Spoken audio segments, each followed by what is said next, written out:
प्रभु, आप, प्रभु,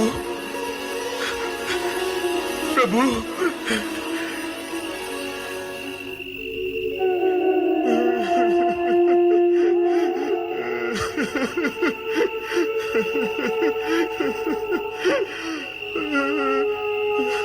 मैं क्या करूं भगवान, मैं क्या करूं? निर्दोष जीवों की हत्या करना मुझे अच्छा नहीं लगता, परंतु अपने परिवार का भरण पोषण करने के लिए मुझे ये पाप भी करना पड़ता है। अब आप ही बताइए प्रभु, मैं क्या करूं? क्योंकि यदि एक और जीव की हत्या पाप है, तो दूसरी ओर जीवों को भूखा रखकर उन्हें मृत्यु की ओर ढकेलना भी तो पाप ही है। मैं कौन सा पाप करूं, या कोई भी पाप ना करूं तो क्या करूं? मेरा मार्गदर्शन करिए भोलेनाथ, मेरा मार्गदर्शन करिए। मुझ पापी का कल्याण कीजिए प्रभु। वो भील आंसू बहा बहा कर आपको पुकार रहा है, आपकी सहायता मांग रहा है। उसकी व्यथा का अंत कीजिए महादेव, उसका मार्गदर्शन कीजिए। देवी सती, तुम्हारा इस विषय में क्या विचार है? अपने कर्म को विसार कर, अपने परिवारजनों को कष्ट में डालकर, क्या वो भील ठीक कर रहा है? वो स्वयं कुछ नहीं कर रहा है स्वामी। उसके स्पर्श से अनजाने में जो बेलपत्र आपके लिंग पर गिरे हैं, इसी कारण उसका हृदय परिवर्तित हो गया है। वो क्रूर से दयालु बन गया है। वो विवश कहीं का नहीं रहा। देवर्षि उचित कह रहे हैं प्रभु, अब आप ही उसका मार्गदर्शन करें और उसे धर्म की राह पर लगाएं।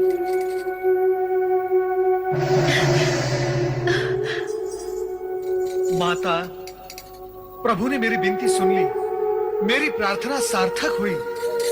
अब उस भील का उद्धार अवश्य हो जाएगा। नारायण नारायण नारायण। मुझे सद्बुद्धि दो भगवान, मुझ पर दया करो, मेरा कल्याण करो प्रभु, मेरा कल्याण करो भोलेनाथ।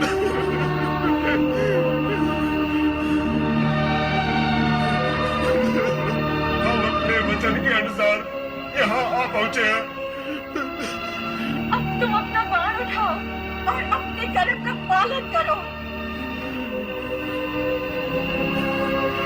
ऐसे क्या देख रहे हो? बाण चढ़ाओ, चढ़ाओ बाण। विलंब मत करो, तुम्हारे बच्चे और पत्नी भूख से बिलख रहे होंगे। भूख से भी बढ़कर तुम्हारे घर ना लौटने के कारण आशंकित भी होंगे। तुम अपना काम समाप्त करो और जल्द ही घर लौट जाओ। नहीं नहीं, मैं तुम्हें नहीं मारूंगा। मुझे अपने परिवार का भूखा मरना स्वीकार है, किंतु तुम निर्दोषों की हत्या करना नहीं। कदापि नहीं, कदापि नहीं।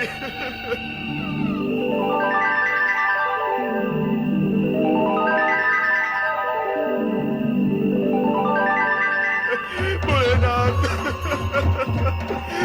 भोलेनाथ।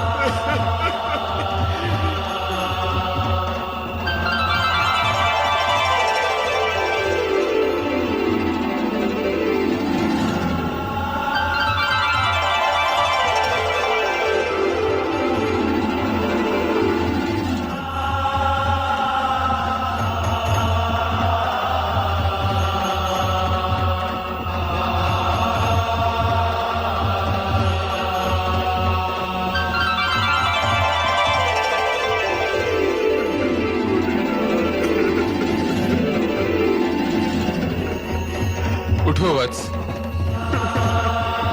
गुरुद्रुव, उठो।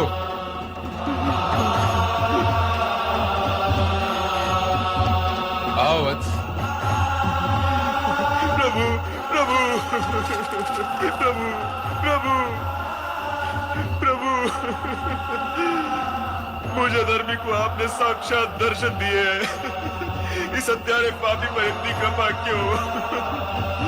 मैं इस योग्य नहीं प्रभु, मैं इसके योग्य नहीं। गुरुध्रुव, हत्या करना पाप है, किंतु कर्म नहीं करना भी तो पाप है। और तुम्हारा तो कर्म ही ऐसा है जो तुम्हें न चाहते हुए भी पाप का भागी बना देता है। किंतु आज से तुम्हें ऐसा काम नहीं करना पड़ेगा जो तुम्हें पाप और आत्मग्लानि के बोझ तले दबाता जा रहा है। प्रभु, किंतु इतनी कृपा मुझ जैसे दीनहीन व्यक्ति पर क्यों प्रभु? आज महाशिवरात्रि है। आज के इस पावन दिन बिल्व पत्रों से मेरी पूजा करने के पुण्य के फल स्वरूप तुम्हारा ये कायाकल्प हुआ है। और तुम तीनों ने आज के इस पावन दिन अपना दिया हुआ वचन पूरा कर दिखाया। ये देवी रूप उसी का फल है। तुम्हें मृग योनि से अपनी स्वाभाविक दिव्य योनि प्राप्त हुई। ओम नमः शिवाय। पिताजी, तुम सब इस रूप में? ये सब तुम्हारी भक्ति का प्रसाद है। आज महाशिवरात्रि के दिन मेरी पूजा करने के फलस्वरूप तुम अपने पूर्व पापों से मुक्त हो गए और श्रृंगवेरपुर के राजा बन गए। मैं और राजा?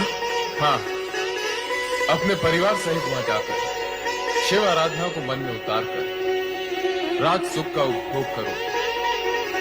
त्रेता युग में विष्णु के अवतार भगवान राम से तुम्हारी भेंट होगी और तुम उनके उत्तम मित्र के रूप में जाने जाओगे।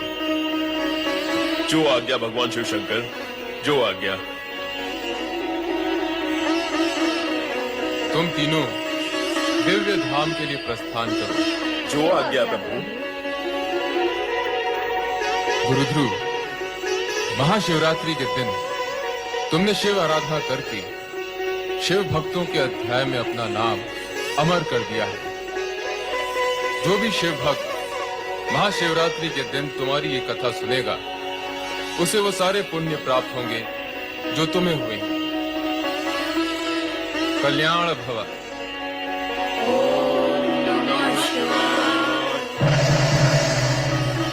शिव कृपा से इस प्रकार गुरुद्रोह, उनकी पत्नी और दोनों बालकों ने श्रृंगवेरपुर राज्य की ओर प्रस्थान किया। ओम नमः शिवाय। श्रृंगवेरपुर नरेश महाराज गुरुद्रोह की। श्रृंगवेरपुर नरेश महाराज गुरुद्रोह की।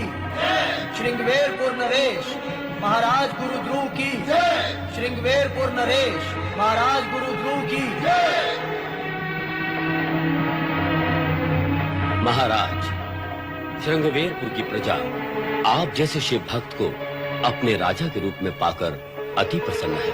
महामंत्री जी, ये सब भगवान शिव की कृपा का फल है। हम चाहते हैं हमारी प्रजा निरंतर भगवान शिव की आराधना करके उनकी कृपा प्राप्त करती रहे, जिससे कभी किसी को कोई कष्ट न हो। अवश्य महाराज, सारी प्रजा में ओम नमः शिवाय इस पंचाक्षरी मंत्र की गूंज उठ रही है। ओम नमः शिवाय। ओम नमः शिवाय। नारायण नारायण। महामंत्री का कथन अत्यंत सत्य है महाराज। महाशिवरात्रि की रात्रि को आपके मन में जो शिव भक्ति की ज्योति प्रकट हुई थी, उसी के प्रभाव से आपको ये शिव भक्त प्रजा और श्रृंगवेरपुर राज्य प्राप्त हुआ है। ओम नमः शिवाय। मुझे सब स्मरण है देवर्षि। मुझे ये भी स्मरण है कि उस रात आप ही ने मुझे बिल्व पत्र के पेड़ पर बैठे देखा था और नारायण नारायण।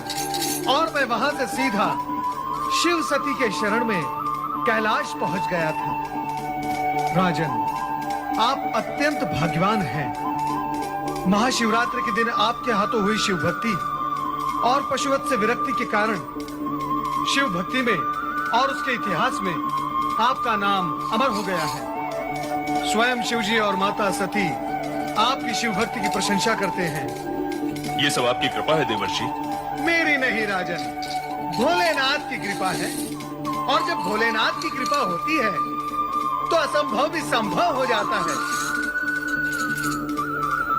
राजन, मैं आपको एक रहस्य बताना चाहता हूँ। कौन सा रहस्य देवर्षि? युगों युगों तक आप श्रृंगेरपुर पर राज करेंगे। शिव भक्ति से प्राप्त सिद्धि के कारण आपकी आयु अपरिमित होगी। आप त्रेता युग में भी जीवित रहेंगे। क्या कह रहे हैं देवर्षि? मैं त्रेता युग में भी जीवित रहूंगा? हाँ राजन, भगवान विष्णु जब त्रेता युग में राम का अवतार लेंगे तब आप उनकी सहायता करेंगे और राम भक्त के रूप में आपका नाम अमर हो जाएगा। धन्य है देवर्षि, आप सचमुच धन्य हैं। आपने मुझ पर जो उपकार किया है उसके लिए मैं सदा आपका ऋणी रहूंगा। नारायण नारायण, मैं तो शिव जी का छोटा सा सेवक हूँ। उपकार तो आपको भोलेनाथ का ही मानना होगा राजन, क्योंकि उनकी इच्छा से ही आपको शिव भक्ति प्राप्त हुई है। और इस उपकार का ऋण चुकाने के लिए आपको अपने राज्य में स्थान स्थान पर शिव मंदिरों का निर्माण करना होगा, जिससे शिव भक्ति की गूंज संसार में गूंज उठे। ऐसा ही होगा देवर्षि, ऐसा ही होगा। हम राज्य के कोने कोने में शिवालयों का निर्माण करवाएंगे और हर शिव पर्व पर उत्सव मनाएंगे, और ये सब भोले शंकर की कृपा से होगा। ओम नमः शिवाय। राजन, जानते हो, इसी ओम नमः शिवाय के प्रभाव से वो हिरण और हिरणी कहां पहुंच गए जिन्हें आपने प्राणदान दिया था? नहीं देवर्षि, बताइए वे कहाँ हैं? महाशिवरात्रि को अपना वचन निभाने और शिव भक्ति में सहयोग करने के कारण वे पशु योनि को त्याग कर सीधे स्वर्गलोक पहुंच गए हैं। स्वर्गलोक में?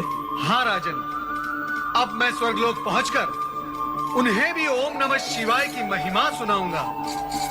ना